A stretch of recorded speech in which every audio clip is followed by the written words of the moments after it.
sunny Spain. I'm here with this week's animation team. And as you can see, I have my earplugs in because we're right at the end of Fallas, which is the huge festival in Valencia, Spain, celebrating basically spring, where they blow everything up and they burn stuff. This week we're talking about how to double your animation output in 7 easy steps. And it covers the same basic principles of any animation structure, which is your foundation, your structure, your details, and your polish. And so we'll get into that in a few seconds, but I'm going to enjoy the fireworks and my sangria, and I'll get back to you in a few minutes.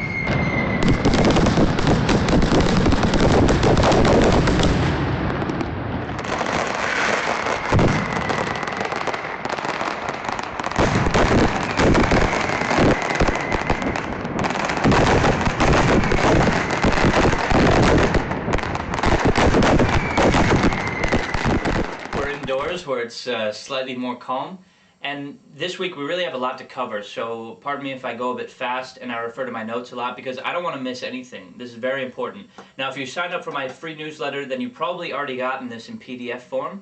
If you've signed up recently, then you'll get it shortly. So basically, how to double your output, your animation output, in 7 easy steps follows the same principles as any animation. 4 basic structural guidelines, which is foundation, structure, details, and polish. Laid within those 4 are your 7 easy steps, and those 7 easy steps are part of foundation.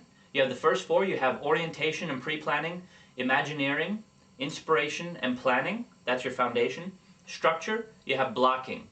Details, you have your second pass of animation, and then finally your polish is polish, and that's the 7 steps. Let's go into more detail. So first of all, your foundation. You need to get your orientation and your pre-planning done. You need to get to know your scene. You need to know where your scene fits into the overall production of your project. If you're on a film, how does this scene fit into the story? How does it fit into the character's arc? You know, is the character slightly different now than he is in a later scene? You need to understand where it all fits in. You need to memorize the audio. You need to listen to the audio so many times that you know it inside out and backwards. And then you need to get into the mood, you know, talk with the director, talk with whoever's the production manager, and get to know where your scene fits in. That's step 1, pre-planning. Step 2 is imagineering. Now, you've listened to the audio over and over again, you know exactly where your scene fits into the story. Close your eyes and imagine the scene playing out in your head. Listen to the audio and imagine your character or characters acting it out. Okay, imagine it the best way you can. Imagine how it would look if it was animated by the best animator on the planet, because that's what you want to copy, and that's what you're copying in your head. So imagine that, and then thumbnail it out quickly, maybe get some approval, maybe don't, depending on your pipeline. But this is very quick at this stage. Just thumbnail out some ideas, and then move on to step 3, which is inspiration. Go out there and be inspired. Watch all reference material that they have at the studio. Find your own. Just be inspired, and the important thing here is to get excited, because you're going to need this excitement for later stages. You're going to need to be excited in order to carry through with the momentum that you need in later stages to really make your animation awesome. So that's step 3. Step 4 is plan. Now that you have been inspired, sit down and reimagine your scene once again with that inspiration taking effect, and really plan it out.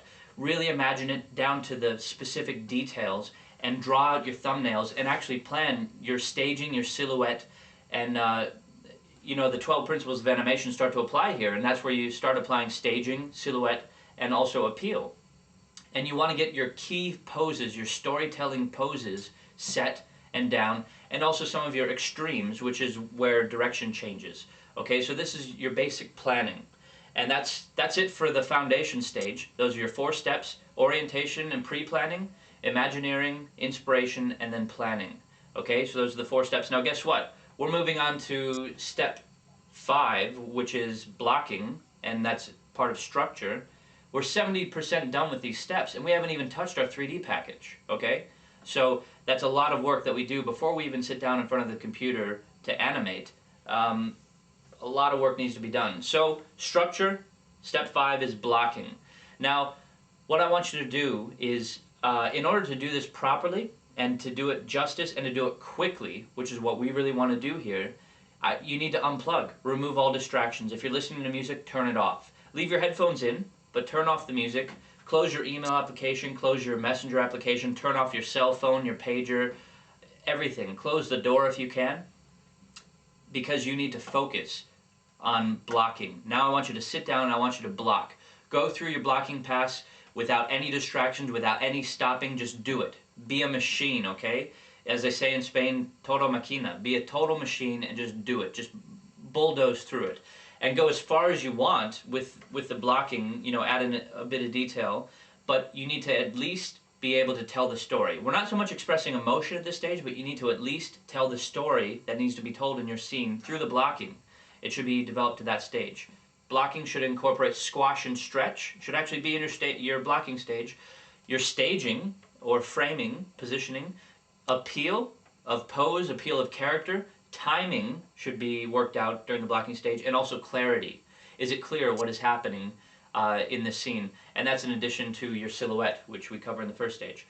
Okay, you're done with blocking now. Take a break, relax. Okay, you've done some hard work. And if it's the first time you've really focused like this without any distractions, you're probably going to be exhausted. So go refresh, and then come back for phase 3. That's the details. And this is actually step number 6 of our 7 steps. And that is our second pass of animation. Now, our second pass of animation, once again, we need to cut out all distraction. We need to turn everything off, unplug, and have our cone of silence on, if you like. And we're going to add in some details now to our animation. And the principles of animation that we're going to be covering in detail here are anticipation. So we're going to be adding in more keys to cover anticipation. Arcs. Secondary action. Now a lot of people get confused between secondary action and overlap. Secondary action is not like hair moving. That's overlap. Well, it can be secondary action, but secondary action in this sense is more, I'm talking to you. That's my primary action. But if I were to pick up my water bottle at the same time, that's secondary action. It's not the storytelling action. It's secondary to the story. And it might tell you a bit more about my character. Maybe I've got lead poisoning and I need to keep drinking water. Maybe I had too much sangria and I'm a little bit dehydrated. I don't know. Don't spread any rumors.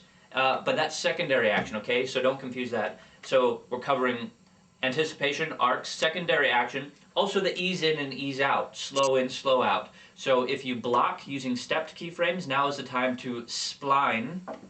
For all you animation mentor mentees out there, this is where we do that. Also reversal of arcs. That's a very important principle of animation that gives great vitality to your scene. And that, for instance, is if we have a really strong point, we reverse the arc of the spine. For instance, on the anticipation, the spine is arched back, and then it reverses to go down, and that reversal of arc gives great vitality. This is the details that we're adding in now.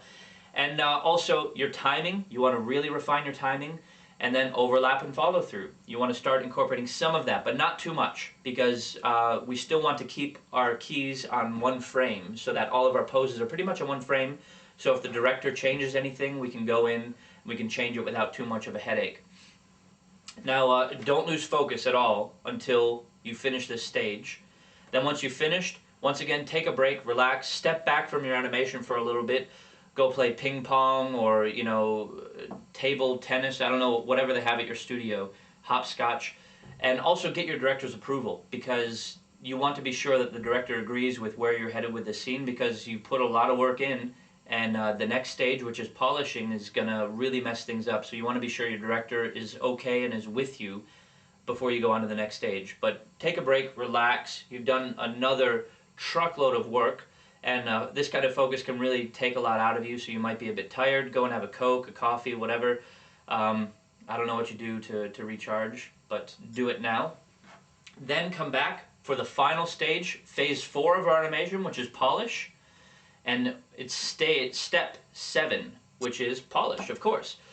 So you're really about to mess things up here, because we're going to start adding in a lot of secondary action and overlap, and we're going to push the staging, and we're going to be offsetting keyframes if we need to get nice overlap, you know, so things don't come to a stop all at once.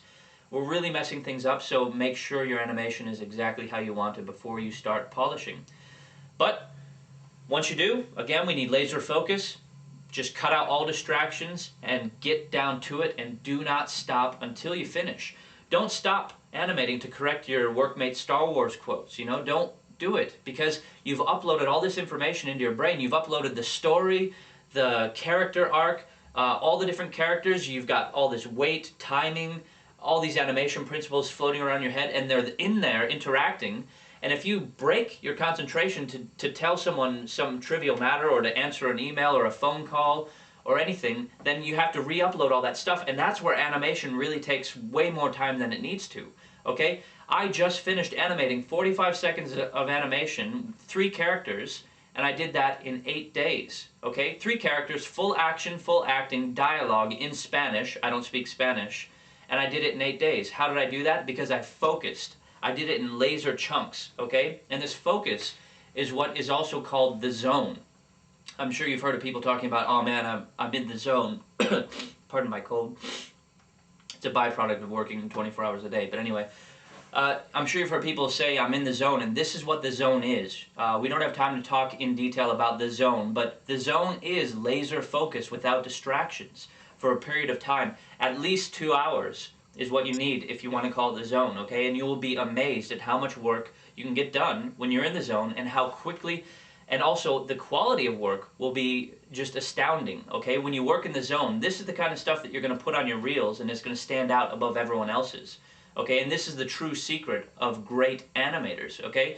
Good animators can work, you know, not in the zone, but if you're a great animator, it's because you're working in the zone and your brain, all cylinders are firing, and you're just intently focused on your animation, on your scene, and on the task at hand. So those are the 7 steps. Again, the 4 stages of animation are your foundation, structure, details, and polish.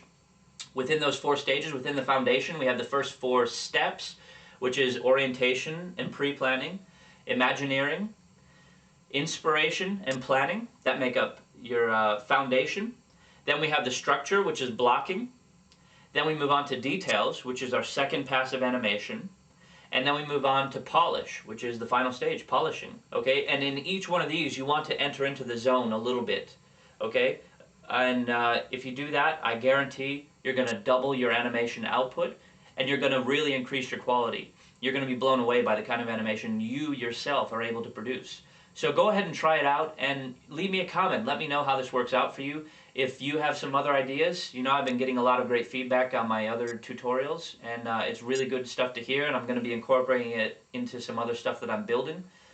And that's about it. Those are the 7 easy steps to double your animation output. And I'll tell you what, it sounds like a gimmick, but try it and see if it works.